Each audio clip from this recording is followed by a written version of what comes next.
In Abilene, there's almost 1,800 lane miles of roadway for the city to manage. Historically, the city has worked to repair and maintain all that roadway with money coming from two places: the budget and bonds. 8% of Abilene's $106 million general fund budget for the 2019-2020 fiscal year is dedicated to public works. It's the department charged with maintaining our streets. But the emphasis here is maintenance. City street crews are equipped to make mostly minor fixes, like filling potholes or patching smaller sections of roadway.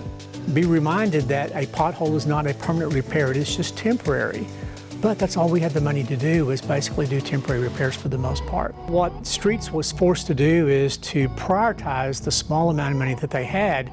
It costs, on average, between $20 and $60 to patch or fill 1 square yard of roadway.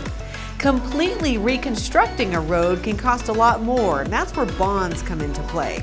So this is where we have a bond committee that comes to the city with a list of projects that they recommend, and the public gets to vote whether they want to pay for those or whether they don't.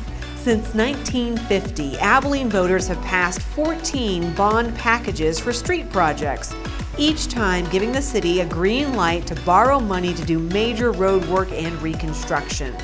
While bond packages can address a lot of the city's road needs, they haven't taken care of everything.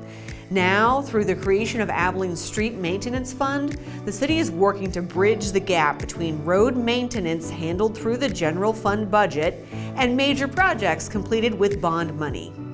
Well, we may spend upwards of $20 to $23 million on street maintenance and street improvements this year when you include the bond funds. People need to be patient. We didn't get here overnight. We're not going to solve it overnight. This is going to take a community effort. We're going to have to continue to come together, dig deep, and do this as a community. The important thing to remember is that now we have a plan to address it, and we're working hard to that end.